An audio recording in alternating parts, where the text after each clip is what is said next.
BRS chief KCR హయాంలో నగరంలో ఫ్లైఓవర్లు అండర్ పాసులు నిర్మించామని ఆ పార్టీ వర్కింగ్ ప్రెసిడెంట్ కేటీఆర్ అన్నారు. కొత్త జిల్లాలను ఏర్పాటు చేశామని, ఫ్లోరైడ్ మహమ్మారిని తరిమేశామని చెప్పారు. రేవంత్ సర్కార్ కొత్తగా ఒక నిర్మాణం చేపట్టలేదని దుయ్యబట్టారు. 500 రోజుల్లో కేసీఆర్ తిరిగి అధికారంలోకి వస్తారని ధీమా వ్యక్తం చేశారు. నగరంలో హైడ్రా బాధితులను ఆదుకుంటామని హామీ ఇచ్చారు. పేదలకు ఒక న్యాయం, పెద్దలకు మరో న్యాయం అంటూ హైడ్రాపై ఘాటు వ్యాఖ్యలు చేశారు. బీఆర్ఎస్ ఆధ్వర్యంలో హైడ్రా ఎగ్జిబిషన్ ప్రోగ్రామ్ లో భాగంగా హైడ్రా కూల్చివేతలపై తెలంగాణ భవన్ లో కేటీఆర్ పవర్ పాయింట్ ప్రెజెంటేషన్ ఇచ్చారు. ఈ సందర్భంగా ఆయన మాట్లాడారు. పేదవాళ్ళ మీదనేమో విరుచుకుపడే రాక్షసిలాగా ప్రవర్తించే హైడ్రా పెద్దవాళ్ళ పట్ల ఎట్లా ప్రవర్తిస్తుందో ఇప్పుడు ఒక్కసారి మీరు చూడండి. ఏ రకంగా ఏం జరిగిందో ఒకసారి చూడండి.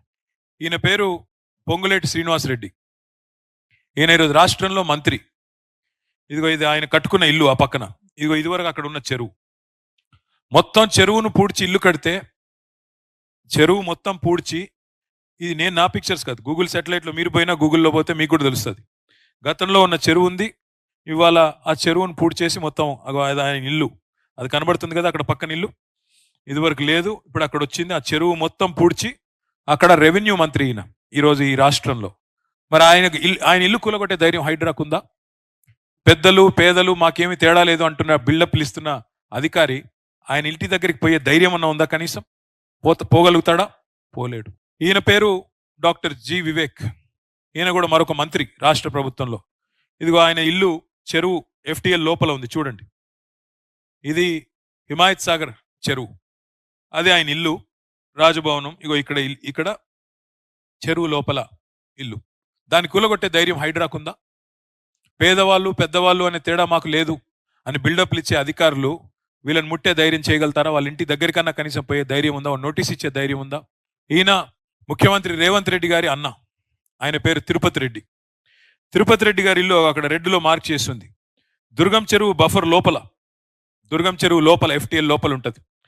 ఇక్కడ విచిత్రం ఏమంటే, సున్నం చెరువులో కట్టిన పేదలదేమో తప్పంట ఇట్లా కట్టిన వాళ్ళు, కానీ దుర్గం చెరువులో కట్టిన తిరుపతి రెడ్డిది మాత్రం తప్పు కాదు. సున్నం చెరువులో కట్టిన పేదవాళ్ళకి మాత్రం మీరు టైం ఇవ్వరు. ఎందుకు? మీరు కోర్టుకు పోతారు, కోర్టు స్టే ఇస్తుంది. మీరే కదా అయ్యా ఇల్లు పర్మిషన్లు ఇచ్చింది గతంలో, మీరే కదా ఆనాడు కట్టనిచ్చింది, మళ్ళీ ఎట్లా కూలగొడతారు అని కోర్టు మొట్టికాయలు ఇస్తుందని తెలుసు. అందుకే పేదవాళ్ళకి టైం ఇవ్వరంట. సున్నం చెరువులో ఉండే పేదవాడికి టైం ఇవ్వరంట, కానీ దుర్గం చెరువులో ఉండే ఆ రాజప్రసాదానికి మాత్రం, తిరుపతి రెడ్డి గారికి ఆయనకి మాత్రం టైం ఇచ్చి ఆయన కోర్టుకు పోయేటట్టు చేసి, కోర్టు ద్వారా స్టే తెచ్చుకొని, ఇవాళ ఏమైందయ్యా అంటే కోర్టు స్టే ఉంది, మేమేం చేయాలా? ముఖ్యమంత్రి సోదరుడు కదా, కాబట్టి ఆయన్ని ముట్టే ధైర్యం వాళ్ళకి లేదు. మీకు టైం ఇవ్వరు, మీకు కోర్టుకు పోయేదానికి అవకాశం ఇవ్వరు, కానీ పెద్దలకు అందరికీ టైం ఇస్తారు. నెక్స్ట్ ఇది చూడండి, ఇంకా అన్యాయం. చెరువు మధ్యలో, చెరువు కనబడుతుందా చుట్టూ? చెరువు మధ్యలో అది ఆ గెస్ట్ హౌస్ ఎవరిది? ఇది పట్నం మహేందర్ రెడ్డి, ఈరోజు శాసన మండలిలో ప్రభుత్వ చీఫ్ విప్. ఆయనకు మాత్రం ఆయన గెస్ట్ హౌస్ దగ్గర పోయే ధైర్యం ఉందా హైడ్రాకి? చెరువు మధ్యలో ఇల్లు కడితే, కొంప కడితే దాన్ని ముట్టుకునే ధైర్యం కానీ, దానికి నోటీస్ ఇచ్చే ధైర్యం కానీ హైడ్రాకుందా? ఇది అడిగితే వాళ్ళు తట్టుకోలేకపోతున్నారు. ఈయన పేరు గుత్తా సుఖేందర్ రెడ్డి, శాసన మండలి చైర్మన్. ఇక్కడ పక్కన చెరువు కనబడుతుంది, ఆ పక్కనే ఆయన ఇల్లు కనబడుతుంది చూడండి. ఇది కూడా చెరువు బఫర్ లోపల కట్టిన ఇల్లు. పోయే ధైర్యం ఉందా హైడ్రాకి? చెరువులో కట్టిన ఇల్లు శాసన మండలిలో చీఫ్ విప్ కట్టినా, శాసన మండలి చైర్మన్ కట్టినా అక్కడ పోయే ధైర్యం హైడ్రాకుందా? పేదవాళ్ళు పెద్దవాళ్ళు ఏమీ లేదు అని మాట్లాడే బిల్డప్ ఇచ్చే అధికారులు కనీసం వాళ్ళ దగ్గరికి పోయి వాళ్ళని కనీసం మాట్లాడే పరిస్థితి ఉందా? ఆలోచించమని కోరుతా ఉన్నా. ఇవాళ రాజప్రసాదాలు మీరు కట్టుకోలేదు, మీరేం ప్యాలెస్లు కట్టుకోలేదు, చిన్న చిన్న ఇల్లు రెక్కలు ముక్కలు చేసుకుని కట్టుకున్న ఇల్లు, వాటినేమో నేలమట్టం చేసినారు, వాటినేమో కూలగొట్టినారు.